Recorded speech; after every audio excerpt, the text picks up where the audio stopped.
In this video we will see how to restore the embedded database backup to Voice Console installed on a Linux machine. The steps, file name and directory path may vary for different Voice Console versions. For exact steps please refer to the implementation guide of the respective version. In this video, we are showing the steps for Voice Console version 5.6.3. On the screen you can see the information stored in embedded database and what's not.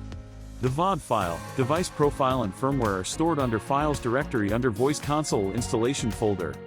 Device logs are stored under Device logs directory. Considerations before restoring the database.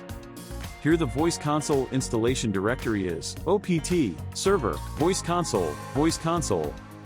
Voice Console scheduled job creates a daily database backup and stores at location Voice Console installation directory, backup. Note the location and database backup file which you want to restore. It can be kept at any location. The Voice Console embedded database backup should match the Voice Console major and minor software version to which it is being restored. The Voice Console service must be stopped prior to restore. Voice Console comes with an inbuilt JRE. Make a note of JRE location. The default path is Voice Console installation directory, JRE, bin. Now let's restore it.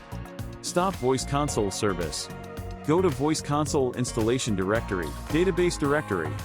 Make a note of the VCDB folder path. Rename the VCDB folder to VCDB_BKP. Go to the Voice Console installation directory. Then go to directory Tomcat, WebOps, Voice Console, WebINF, lib. Look for HSQLDB jar file. Note down its path and jar name. The jar version may vary across Voice Console versions. Now, review the syntax and prepare the command as shown on the screen. Run the command in the terminal prompt. Start the Voice Console service. Thank you for watching.